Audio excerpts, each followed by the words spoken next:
Rebel Moon Part 1 from Zack Snyder. It's a space opera about a former soldier rallying a group of warriors to fight against the tyrannical space empire. In this movie, we follow Cora, played by Sofia Boutella. She lives in a small independent village, but is a bit mysterious about where she came from. Her community is visited and threatened by the Imperium, which is the military for the space empire known as the Mother World. The village has very little time to provide the good that the Imperium is demanding, so Cora decides that she needs to step up and fight them. She goes on a quest to rally some of the galaxy's finest warriors to fight the Imperium upon their return to the village. So this movie is a total spectacle film. It is completely carried by the dazzling visuals and exploration of the world building. These are the best things about the movie. This universe, while very familiar in a lot of ways, is stunning. Everything feels very big and monumental. But unfortunately, Zack Snyder really did prioritize spectacle and world building over characters. This movie has a serious lack of character development and character dynamics. And that is seriously upsetting. It's really hard to become invested in the journey that these characters are embarking on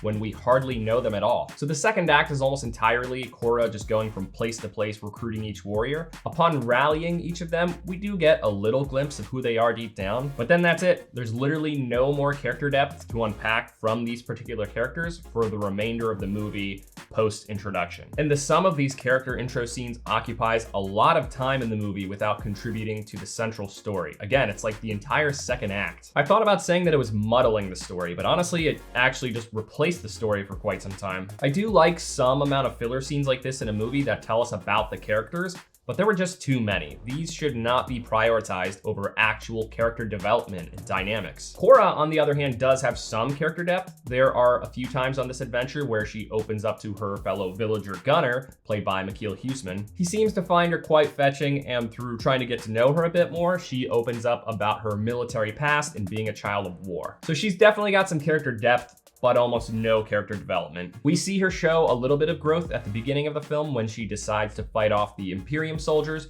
but beyond that, she doesn't really have anything to overcome. And personality-wise, most of these characters are kind of just boring. They're all just very stoic, edgy warriors, and literally nothing else. If you were expecting a movie about an ensemble of misfits with interesting character dynamics and different contributions to the adventure, then I'm sorry, this movie does not have those things. But what it does have is a lot of cliches. In theory, if this were the first galactic adventure I'd seen about a group of fighters from different cultures with unique fighting styles uniting to fight an evil space empire, then sure, I'd probably be a lot more into this movie, but one sec. There is literally one on my bookshelf, only a few feet away from where I'm sitting. It's not a bad premise, it's just getting played out. Similarly, it would be really cool if I had never seen or read anything where the characters are fish out of water in an edgy bar where they're trying to find someone. But the place is filled with crooks, and so a fight breaks out, but then the characters get the information that they needed, and whatever edgelord that was trying to terrorize them gets what was coming to them. It would be really cool if that sequence of events hadn't been done 1,000 times already. And I do recognize that there are no original ideas nowadays, and that it probably sounds like I'm just being too hard on the movie. This isn't the first unoriginal, emotionless movie that I've ever seen. It's just the latest one. To clarify, this movie isn't terrible, but it is a perfect example of how recycling tropes without putting a unique spin on them can result in a mostly dull story. I also cannot let this slide. The exposition for this movie was not good. They have Anthony Hopkins narrate the opening scene, which gives context to the story, but this whole monologue just goes over top of a parallax shot of a big space dreadnought. You would think that this narration would best go over top of footage showing us the things that he's talking about, right? It kind of just feels like Snyder, with this idea of setting the stage with dialogue alone, was just trying really hard not to do this.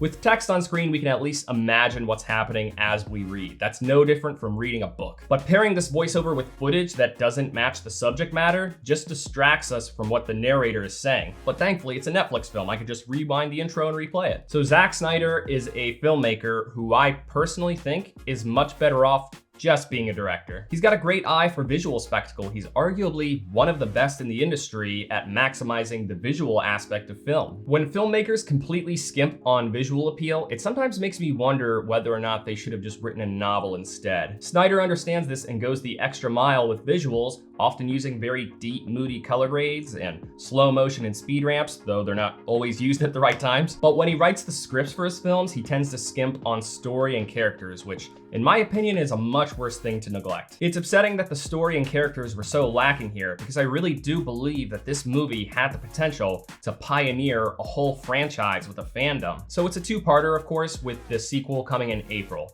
This movie by itself was at least more independent than the first Dune, which, don't get me wrong, I like that movie, but it's, you know, half a movie. A Child of Fire feels a little bit more like a complete film. I just wouldn't really say that it's a great one. Overall, it's big and beautiful, but the characters are easily forgettable. This movie just feels empty. I almost want to say that this movie is just fine because there's nothing explicitly terrible about it. It just seriously lacks heart. Nevertheless, I was a bit disappointed. In theory, this movie would have been fine 20 years ago, but in today's world, it's just incredibly generic. If you really like this genre and you're just in the mood for lasers and explosions, then you might enjoy this one. But if you want a good story with memorable characters, I can't recommend this one without having seen part 2 yet. I will review that when it comes out, and I will clarify whether or not it makes up for the lack of character dynamics in this one. Thank you for watching this review. If it brought you any value at all, please consider giving it a like. It really does help the channel grow. I'll see you later this week with my reviews of American Fiction and The Color Purple.